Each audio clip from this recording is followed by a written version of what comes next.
खबरों के इस बुलेटिन च तुहाडा स्वागत है। मैं हाँ स्वरनजीत सिंह। पहला पेश ने चोणवीं खबरां।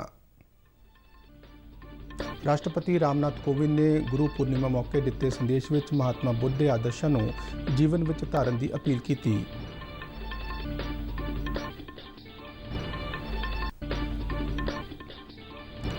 प्रधानमंत्री नरेंद्र मोदी ने कहा कि मौजूदा कोरोना महामारी के समय में महात्मा बुद्ध के संदेश होर भी वधेरे ढुकवें ते सार्थक ने।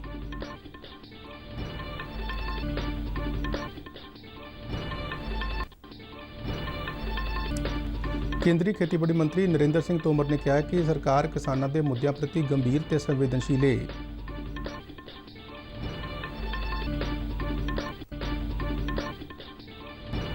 प्रधानमंत्री नरेंद्र मोदी भलके आकाशवाणी ते अपने बहुत चर्चित प्रोग्राम मन की बात तहत देशवासियों नाल रूबरू होणगे। रक्षा खोज ते विकास संस्था ने नवी पीढ़ी की आकाश मिसाइल का सफल परीक्षण किया। रक्षा मंत्री राजनाथ सिंह ने मिसाइल के सफल परीक्षण लिए DRDO ते हवाई सेना को बधाई दी।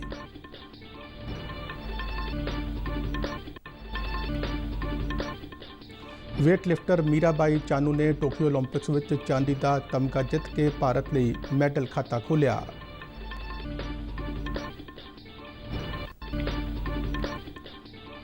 भारत में बीते 24 घंटे दौरान 39,097 नवे कोरोना मामले दर्ज।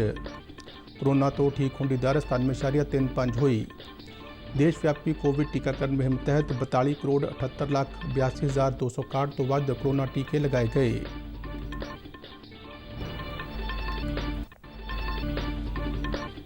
जम्मू कश्मीर के बांदीपुरा इलाके में सुरक्षा दस्तियों ने एक मुकाबले में 2 अतवादियों को किया ढेर।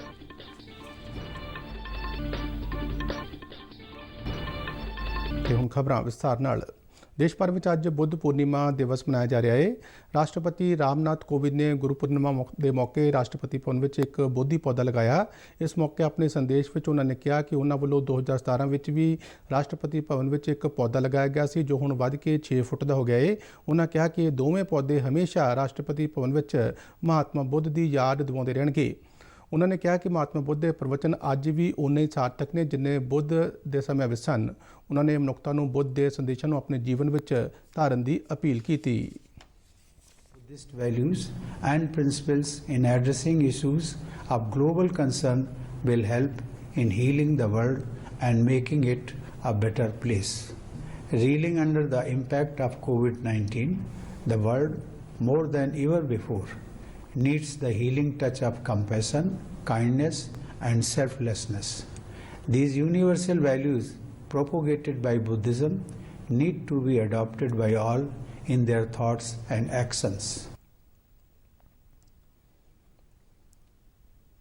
प्रधानमंत्री नरेंद्र मोदी ने कहा कि मौजूदा कोरोना महामारी के समय में महात्मा बुद्ध के संदेश होर भी वधेरे ढुकवें ते सार्थक ने। उन्होंने कहा कि भारत ने महात्मा बुद्ध के रस्ते ते चलदियां विश्व को दिखा दिता है कि वह किवें चुनौती भरे मुश्किल समय का सामना कर सकता है। अषाढ़ पुन्या धम्मा चक्कर दिवस मौके दिते अपने सुनेहे में मोदी ने कहा कि पूरा विश्व एकजुट होकर महात्मा बुद्ध के उपदेशों की पालना करने लिए अगे वध रहा है। उन्होंने कहा कि महात्मा बुद्ध ने मन, वाणी और संकल्पों नाल अपने जीवन में संतुलन कायम रखने पर जोर दिता। उन्होंने कहा कि इन्हां गुणां दा धारनी मन सौखे समय में लोक कल्याण का काम करता है तो मुश्किल समय में धीरज सिखाउंदा है। आप सभी को धम्म चक्र प्रवर्तन दिवस और आषाढ़ पूर्णिमा की बहुत बहुत शुभकामनाएं। आज हम गुरु पूर्णिमा भी मनाते हैं और आज के ही दिन भगवान बुद्ध ने बुद्धत्व की प्राप्ति के बाद अपना पहला ज्ञान संसार को दिया था।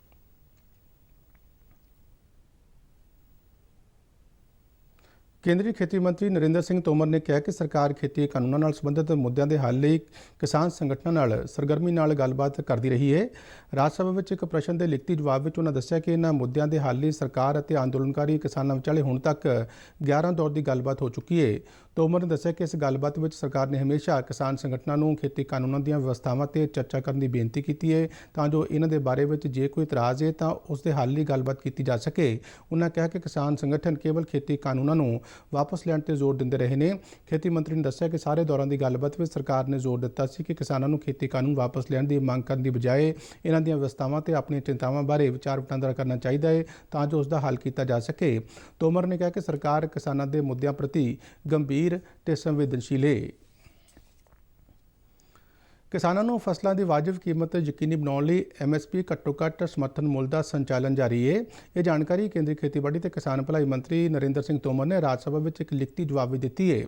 ਉਹਨਾਂ ਕਿਹਾ ਕਿ ਇਸ ਤੋਂ ਇਲਾਵਾ ਕੇਂਦਰ ਸਰਕਾਰ ਪ੍ਰਧਾਨ ਮੰਤਰੀ ਕਿਸਾਨ ਸਨਮਾਨ ਨਿਧੀ ਯੋਜਨਾ ਤਹਿਤ ਕਿਸਾਨਾਂ ਨੂੰ ਸਿੱਧੀ ਆਮਦਨ ਮੁਹੱਈਆ ਕਰ ਰਹੀ ਹੈ। ਇਹ ਸਕੀਮ 1 ਦਸੰਬਰ 2018 ਤੋਂ ਲਾਗੂ ਹੈ। ਸਕੀਮ ਦਾ ਮਕਸਦ ਦੇਸ਼ ਭਰ ਵਿੱਚ ਜ਼ਮੀਨ ਦੇ ਮਾਲਕ ਕਿਸਾਨ ਪਰਿਵਾਰਾਂ ਨੂੰ ਕੁਝ ਸ਼ਰਤਾਂ ਤਹਿਤ ਵਿੱਤੀ ਸਹਾਇਤਾ ਮੁਹੱਈਆ ਕਰਨਾ ਹੈ ਤਾਂ ਜੋ ਖੇਤੀਬਾੜੀ ਨਾਲ ਸੰਬੰਧਿਤ ਗਤੀਵਿਧੀਆਂ ਦੇ ਨਾਲ ਕਿਸਾਨਾਂ ਦੀਆਂ ਘਰੇਲੂ ਲੋੜਾਂ ਲਈ ਸੰਬੰਧਿਤ ਖਰਚਿਆਂ ਨੂੰ ਪੂਰਾ ਕੀਤਾ ਜਾ ਸਕੇ। ਇਸ ਸਕੀਮ ਤਹਿਤ ਪ੍ਰਤੀ ਸਾਲ 6,000 ਰੁਪਏ ਰਾਸ਼ੀ 2,000 ਰੁਪਏ ਦੀਆਂ 3 ਕਿਸ਼ਤਾਂ ਵਿੱਚ ਕਿਸਾਨਾਂ ਦੇ ਬੈਂਕ ਖਾਤੇ ਵਿੱਚ ਸਿੱਧੀ ਤਬਦੀਲ ਕੀਤੀ ਜਾਂਦੀ ਹੈ। ਉਹਨਾਂ ਕਿਹਾ ਕਿ ਇਸ ਸਕੀਮ ਤਹਿਤ ਹੁਣ ਤੱਕ 1 ਕਰੋੜ 37 ਲੱਖ ਰੁਪਏ 11 ਕਰੋੜ 8 ਲੱਖ ਯੋਗ ਲਾਭਪਾਤਰੀ ਦੇ ਬੈਂਕ ਖਾਤੇ ਵਿੱਚ ਸਿੱਧੇ ਤਬਦੀਲ ਕੀਤੇ ਗਏ ਨੇ। ਪ੍ਰਧਾਨ ਮੰਤਰੀ ਨਰਿੰਦਰ ਮੋਦੀ ਭਲਕੇ ਆਕਾਸ਼ਵਾਣੀ ਤੇ ਆਪਣੇ ਬਹੁਤ ਚਰਚਿਤ ਪ੍ਰੋਗਰਾਮ ਮਨ ਕੀ ਬਾਤ ਤਹਿਤ ਦੇਸ਼ ਵਾਸੀਆਂ ਨਾਲ ਰੂਬਰੂ ਹੋਣਗੇ। ਮਨ ਕੀ ਬਾਤ ਪ੍ਰੋਗਰਾਮ ਦੀ ਇਹ 79ਵੀਂ ਕੜੀ ਹੋਵੇਗੀ।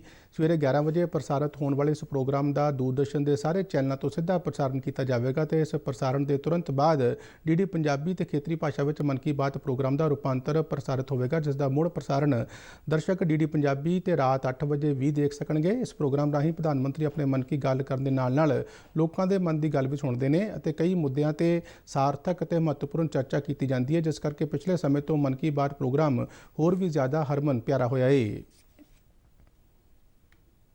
ਰੱਖਿਆ ਖੋਜ ਤੇ ਵਿਕਾਸ ਸੰਸਥਾ DRDO ਨੇ ਓਡੀਸ਼ਾ ਦੇ ਤੱਟ ਤੋਂ ਬਾਹਰ ਏਕੀਕ੍ਰਿਤ ਟੈਸਟ ਰੇਂਜ ਚਾਂਦੀਪੁਰ ਵਿੱਚ ਧਰਾਤਲ ਤੋਂ ਹਵਾ ਵਿੱਚ ਮਾਰ ਕਰਨ ਵਾਲੀ ਸਮਰੱਥ ਨਵੀਂ ਪੀੜ੍ਹੀ ਦੇ ਆਕਾਸ਼ ਮਿਜ਼ਾਈਲ ਦਾ ਸਫਲ ਪ੍ਰੀਖਣ ਕੀਤਾ।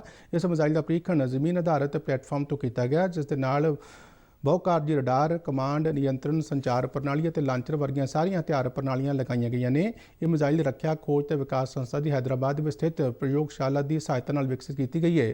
ਪ੍ਰੀਖਣ ਦੌਰਾਨ ਮਿਜ਼ਾਈਲ ਨੇ ਆਪਣੇ ਮਿੱਥੇ ਨਿਸ਼ਾਨੇ ਤੇ ਮਾਰ ਕਰਕੇ ਟੀਚੇ ਨੂੰ ਹਾਸਲ ਕੀਤਾ ਹੈ। ਰੱਖਿਆ ਮੰਤਰਾਲਾ ਨੇ ਦੱਸਿਆ ਕਿ ਨਵੀਂ ਪੀੜ੍ਹੀ ਦੇ ਆਕਾਸ਼ ਮਿਜ਼ਾਈਲ ਭਾਰਤੀ ਹਵਾਈ ਸੈਨਾ ਦੀ ਹਵਾਈ ਰੱਖਿਆ ਸਮਰੱਥਾ ਵਧਾਉਣ ਲਈ ਬਹੁਤ ਉਪਯੋਗੀ ਸਿੱਧ ਹੋਵੇਗੀ। ਰੱਖਿਆ ਮੰਤਰੀ ਰਾਜਨਾਥ ਸਿੰਘ ਨੇ ਮਿਜ਼ਾਈਲ ਦੇ ਸਫਲ ਪ੍ਰੀਖਣ ਲਈ DRDO ਅਤੇ ਹਵਾਈ ਸੈਨਾ ਨੂੰ ਵਧਾਈ ਦਿੱਤੀ ਹੈ। ਵੇਟ ਲਿਫਟਰ ਮੀਰਾਬਾਈ ਚਾਨੂ ਨੇ ਟੋਕੀਓ ਓਲੰਪਿਕਸ ਖੇਡਾਂ ਵਿੱਚ ਭਾਰਤ ਲਈ ਪਹਿਲਾ ਮੈਡਲ ਜਿੱਤ ਲਿਆ ਹੈ। ਚਾਨੂ ਨੇ ਟੋਕੀਓ ਵਿੱਚ ਵੇਟ ਲਿਫਟਿੰਗ ਦੇ ਮਹਿਲਾ ਵਰਗ ਵਿੱਚ 49 ਕਿਲੋ ਭਾਰ ਗਰੁੱਪ ਵਿੱਚ ਕੁੱਲ 202 ਕਿਲੋ ਭਾਰ ਚੁੱਕ ਕੇ ਚਾਂਦੀ ਦਾ ਮੈਡਲ ਜਿੱਤਿਆ। ਚਾਨੂ ਨੇ ਸਨੈਚ ਵਿੱਚ 87 ਕਿਲੋ ਭਾਰ ਚੁੱਕ ਕੇ ਦੂਜੀ ਪੋਜੀਸ਼ਨ ਬਣਾਈ ਸੀ। ਕਲੀਨ ਜਰਕ ਵਿੱਚ ਚਾਨੂ ਨੇ 115 ਕਿਲੋ ਭਾਰ ਚੁੱਕਿਆ। ਓਲੰਪਿਕ ਇਤਿਹਾਸ ਵਿੱਚ ਚਾਨੂ ਦੂਜੀ ਭਾਰਤੀ ਵੇਟ ਲਿਫਟਰ ਬਣ ਗਈ ਹੈ ਜਿਸ ਨੇ ਮੈਡਲ ਜਿੱਤਿਆ। ਇਸ ਤੋਂ ਪਹਿਲਾਂ ਕਰਨਮ ਮਲੇਸ਼ਵਰੀ ਨੇ 2000 ਸਿਡਨੀ ਓਲੰਪਿਕਸ ਵਿੱਚ ਕਾਂਸੇ ਦਾ ਤਮਗਾ ਜਿੱਤਿਆ ਸੀ। ਮਨੀਪੁਰ ਦੀ ਮੀਰਾਬਾਈ ਚਾਨੂ ਨੇ 2017 ਵਿੱਚ ਵਿਸ਼ਵ ਚੈਂਪੀਅਨਸ਼ਿਪ ਵਿੱਚ 골ਡ ਮੈਡਲ ਜਿੱਤਿਆ ਸੀ। ਹੁਣ ਤੱਕ ਚਾਨੂ ਚੌਥੇ ਸਰਵਉੱਚ ਨਾਗਰਿਕ ਸਨਮਾਨ ਪਦਮ ਸ਼੍ਰੀ ਅਤੇ ਸਭ ਤੋਂ ਵੱਡੇ ਖੇਡ ਸਨਮਾਨ ਰਾਜੀਵ ਗਾਂਧੀ ਖੇਲ ਰਤਨ ਪੁਰਸਕਾਰ ਨਾਲ ਸਨਮਾਨਿਤ ਹੋਈ ਹੈ। ਪ੍ਰਧਾਨ ਮੰਤਰੀ ਨਰਿੰਦਰ ਮੋਦੀ ਤੇ ਯੁਵਾ ਮਾਮਲੇ ਤੇ ਖੇਡ ਮੰਤਰੀ ਅਨੁਰਾਗ ਠਾਕੁਰ ਨੇ ਚਾਨੂ ਵੱਲੋਂ ਚਾਂਦੀ ਦਾ ਤਮਗਾ ਜਿੱਤਣ ਤੇ ਵਧਾਈ ਦਿੱਤੀ ਹੈ। बहुत बधाई और बहुत बहुत धन्यवाद मीराबाई चानू जी। आपने 135 करोड़ भारतीयों के चेहरे पे मुस्कान लाई है, भारत का मान सम्मान बढ़ाया है, तिरंगे का मान सम्मान बढ़ाया है। मैं नरेंद्र मोदी जी और पूरे भारत की ओर से आपको बहुत बहुत बधाई और शुभकामनाएं देता हूं और मुझे पूर्ण विश्वास है आप बाकी खिलाड़ियों को भी प्रेरणा देती हैं और बाकी खिलाड़ी भी शानदार प्रदर्शन इसके बाद करेंगे। पहला ही दिन और मेडल आपने जीतकर दिखाया है। रजत पदक जो आपने जीता है ये भारत के लिए बड़े मान सम्मान की बात है। ਭਾਰਤ ਵਿੱਚ ਬੀਤੇ 24 ਘੰਟਿਆਂ ਦੌਰਾਨ 39,097 ਨਵੇਂ ਕਰੋਨਾ ਮਾਮਲੇ ਦਰਜ ਹੋਏ।